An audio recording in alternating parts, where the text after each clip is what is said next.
నువ్వు నా కంటికి పెళ్లి కూతురులాగే కనిపిస్తున్నా. నాకు ఇంకా జ్ఞాపకం ఉంది, నేను తాళి కడుతూ చిలిపిగా చూశాను. నువ్వు ముసిముసిగా నవ్వుకున్నావు. ఆ నవ్వు, అదే నవ్వు ఈనాటికి నీ కదముల మీద నుండి తొలగిపోలేదు. నీ జ్ఞాపక శక్తికి మెచ్చి ఇప్పుడు మేకతోలు కప్పమంటారా ఏంటి? నీ తెలివి సంతరించాను కానీ జానకి, నీ కళ్ళల్లో చిలిపిదనం, నీ నవ్వులోని తీయదనం, నీ మనసులోని మంచితనం, మర్చిపోదామన్నా మర్చిపోలేని నీ మధుర సుందర రూపం అనుక్షణం నన్ను పిచ్చివాణ్ణి చేస్తున్నాయి. నిజంగా నీలాంటి గుణవతి రూపవతి నా భార్య దొరకడం నా అదృష్టం జానకి, నా అదృష్టం. అదృష్టం మీది కాదండి. ఎంతో ప్రేమను చూపించి నన్నే మీరు ఎంతో ఆశగా చూస్తున్నా మీరు దొరకటం నిజంగా నా అదృష్టం అండి. జానకి, యవ్వనంలో ఉన్న ప్రతి ఆడపిల్ల కోరుకున్నది ఏమిటో తెలుసా? తన భర్త అందగాడై ఉండాలి. కానీ మగవాడు కోరుకునేది రెండు వరాలు. ఒకటి నీలాంటి అందమైన భార్య, రెండు చందమామ లాంటి పిల్లలు.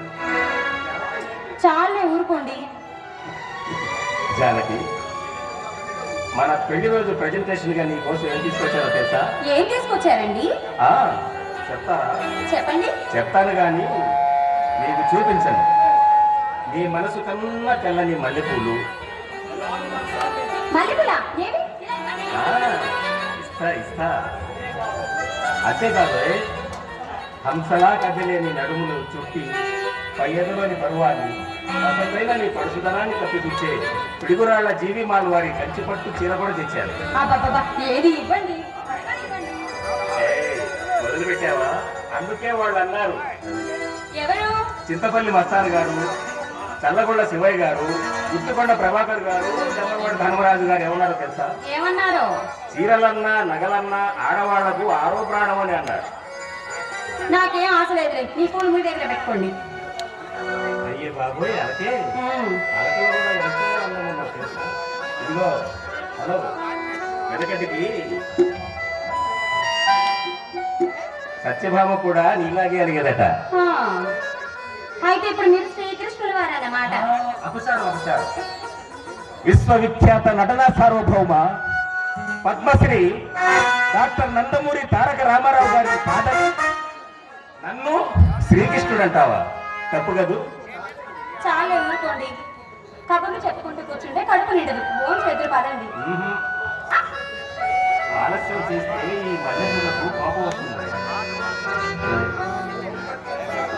జానకి, సౌందర్యాన్నంతా నీలోని గుర్చుకొని బాపు తీసిన బొమ్మల రవివర్మ చిత్రించిన ప్రేమమూర్తిలా ఉన్న నిన్ను చూస్తుంటే ఆకలి తప్పులే వేయలేదు.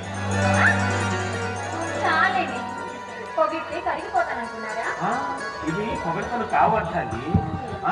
మర్చిపోయాను, సారీ. అర్ధాంగి అంటే అర్థం అవుతుంది నీకు తెలుసా? చెప్పండి. నాలోని సగభాగం సగం దేహం నువ్వు అని దాని అర్థం. అర్ధనారీశ్వరా, ఇక ఆపుతారా మీ గోళ? జానకి, నవ్వుతున్నా నువ్వు పెట్టుకున్న ఈ మల్లెపూలు పొల్లు అంటుంటే నా గుండెలో గుర్తుతున్నాయి జానకి.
Thank you.